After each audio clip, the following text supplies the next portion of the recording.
Yolana tout le monde et bienvenue dans cette vidéo bonus de l'épisode 17 de SOS Parents. Ne fais pas tant timide, vas-y, lâche-moi, j'ai besoin d'air, vas-y, arrête de me coller, etc., etc. Un parent qui dit ça, c'est un parent qui a besoin d'avoir du temps pour lui, qui a besoin aussi d'amusement, de sortir de son rôle de parent et donc du coup de pouvoir discuter, rigoler avec ses amis. Et forcément, on est agacé quand notre enfant vient nous coller comme ça et nous empêche finalement d'être autre chose qu'un parent. Et alors pourquoi notre enfant il nous colle alors que finalement on sait tous que, nos enfants, leur objectif c'est justement de s'éloigner, de s'envoler du nid. On n'a jamais vu un ado comme ça rester collé tout le temps à ses parents. Ou alors quand ça arrive, c'est qu'il y a vraiment autre chose derrière, on est d'accord. Mais donc voilà, c'est quoi le besoin de l'enfant qui va faire ça ? Eh bien, ça va être avant tout de chercher quelque chose de l'ordre de la protection parce qu'il va être dans un environnement qu'il ne connaît pas, un peu insécure avec des gens qu'il ne connaît pas.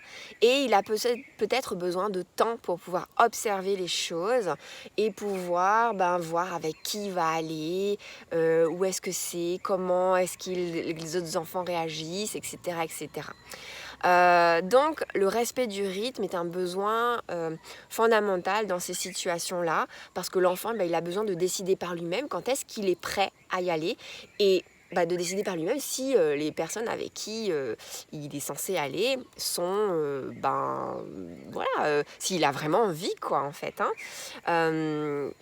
cette introspection peut être une qualité. Et ouais, la timidité, c'est pas forcément que négatif. Parce que finalement, un enfant qui est introverti, c'est un enfant qui est très centré sur lui-même, qui arrive à repérer ce qui se passe à l'intérieur de lui, ses inquiétudes, ses appréhensions, et qui réfléchit beaucoup, qui observe beaucoup. Et ça peut être une grande qualité dans les situations justement où ça va être un petit peu dangereux. C'est des enfants qui vont pouvoir avoir analysé la situation et mettre toutes les chances de leur côté pour pouvoir réussir à s'intégrer ou pouvoir réussir à ne pas se mettre en danger. Donc, ça peut être vraiment quelque chose d'intéressant. Parce qu'à contrario, un enfant qui n'est pas du tout timide et qui est très téméraire peut lui se mettre en danger parfois. Donc, du coup, qu'est-ce qu'il faut faire ? Eh bien, première chose, on va éviter de mettre une étiquette. C'est-à-dire que quand on dit à un enfant « ne fais pas ton timide », faire son timide, c'est quelque chose... déjà, ça minimise la situation parce que c'est comme s'il faisait semblant. Okay ? Et puis donc, c'est un peu comme s'il avait des déguisements de là, il est timide, là, il est sérieux, là, il est turbulent, etc. Et à force qu'on lui dise qu'il est timide, etc., ne fais pas ton timide, ce genre de choses, du coup, il va... Ce comportement-là ne va plus être un déguisement, il va carrément se l'approprier et devenir timide.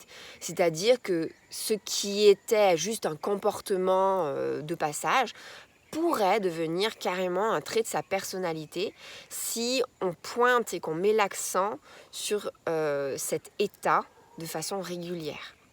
C'est-à-dire qu'à force de le dire, nos enfants se conforment à l'image que l'on a d'eux. Et si il entend de nous que l'on dit « Ah non, toi, tu peux pas faire ça, t'es trop timide », ou que si on parle de lui en disant « Lui, il fait souvent son timide, il me colle beaucoup et tout », il va se dire « C'est comme ça que je suis, donc je vais... mon parent, il dit que je suis comme ça, je vais être comme ça. » Et du coup, on va s'auto-saboter, parce que nous, c'est pas ce qu'on veut, au final, en me pointant le doigt là-dessus, on veut lui dire ne fais pas ça, ne sois pas comme ça. Mais à force de mettre la lumière là-dessus, il va devenir comme ça. Donc, du coup, c'est dommage, parce que on va alimenter quelque chose que finalement on ne veut pas. Mettons la lumière sur les comportements que l'on trouve positifs pour lui. C'est ce qu'on voit dans une autre vidéo d'ailleurs. Voilà. Donc, évitons de minimiser, évitons de mettre des étiquettes. Essayons de mettre la lumière sur qu'est-ce qu'on voudrait, comment est-ce qu'on voudrait qu'il réagisse dans ces cas-là, tout en acceptant aussi l'idée que s'il est comme ça à ce moment donné, c'est qu'il y a une bonne raison. Donc notamment, on en parlait, le besoin de se protéger. Ok. Un truc aussi qui est important, c'est de se dire par rapport à ces étiquettes que pour quelle raison est-ce que l'enfant devrait forcément aller avec les enfants et les garçons forcément aller avec les garçons et les adultes forcément avec les adultes. Enfin voilà. L'idée c'est que quand même très souvent c'est effectivement le cas, on est d'accord, hein, mais c'est aussi enfermant comme image que l'on a et l'ouverture d'esprit de pouvoir se dire qu'un enfant pourrait rester avec les adultes, c'est aussi hyper valorisant pour l'enfant parce que du coup ça peut aussi le tirer vers le haut et on peut du coup favoriser comme ça les échanges entre enfants et adultes et que l'enfant ait un niveau de conversation comme ça qui soit hyper intéressant. Donc voilà, ça ne veut pas dire qu'il faut accepter forcément que l'enfant reste avec nous si nous, ça nous pèse. Mais si ça ne nous pèse pas, pourquoi pas? Après tout, si tout le monde est content, je veux dire, moi j'ai vu plein d'enfants qui tiennent des conversations avec des adultes. Et ça, c'est parce que justement, on ne les a pas cloisonnés dans une image de non, la chambre des enfants, c'est là-bas. Si l'enfant il est capable de suivre le truc et qui ne vous empêche pas de vous amuser avec vos potes et tout ça, et que l'ambiance est propice aux enfants aussi, hein, c'est-à-dire qu'il n'y ait pas de gros mots, que ce soit pas non plus plein d'alcool et ce genre de choses-là. Voilà, je veux dire, il y a des enfants ou adultes, peu importe finalement. Donc voilà, si tout le monde est gagnant, ouvrant le champ du possible. L'idée aussi que ce soit que les garçons qui jouent avec les garçons ou que les filles qui jouent avec les garçons, ça aussi c'est une étiquette. Donc pourquoi pas mélanger les genres. Et puis après c'est à eux évidemment de décider qu'est-ce qu'ils préfèrent. Sinon, par rapport à la timidité, c'est important de se dire aussi qu'en tant que parents, parfois c'est nous qui créons ce genre de comportement. Parce que sans faire exprès, on peut être un petit peu protecteur. Un petit peu idéaliste aussi parfois, ou alors carrément strict. Et en fait, ce genre de comportement d'adulte, ça met une pression en fait sur nos enfants qui font que du coup, ils sont complètement figés. Ils ont peur de ne pas faire correctement, de ne pas faire bien ou de ne pas être assez bien par rapport à nos exigences. Et donc, ils vont préférer ne rien faire du tout, de ne pas tenter le truc, plutôt que de nous décevoir. Donc, quand on est face à ce genre d'enfant, parfois, ça peut être intéressant de prendre un peu du recul et de se demander, tiens, est-ce que moi, adulte, je fais des choses qui pourraient contribuer à ce genre de comportement. Voilà. C'est important aussi d'être patient, de respecter justement leur rythme par rapport à une situation, que ce soit une nouvelle situation ou pas, et de pouvoir déterminer avec notre enfant quel est le temps dont il a besoin pour pouvoir prendre son envol en fait. Le rythme est différent pour chacun et il y a des enfants et des adultes qui sont à l'aise tout de suite et d'autres qui le sont moins. Et puis ça va dépendre. Il y a parfois dans les compétences un peu plus intellectuelles, il y a un enfant qui va se lancer tout de suite pour pouvoir faire un quiz et ça. Mais dans les compétences plus corporelles, etc., le même enfant va être beaucoup plus introverti. Donc ça va vraiment dépendre. Ce qui est important, c'est de pouvoir justement discuter avec notre enfant pour déterminer, alors là, tu te sens à l'aise sur une échelle de 0 à 10, à combien? Donc voilà, combien de temps est-ce que tu penses qu'il te faudrait pour passer à une étape, voilà. Et puis, on va essayer de déterminer à quel moment est-ce que nous, on va pouvoir prendre un peu plus de distance, voire disparaître de leur champ de vision. Donc, voilà, ça c'est important de pouvoir le déterminer avec notre enfant.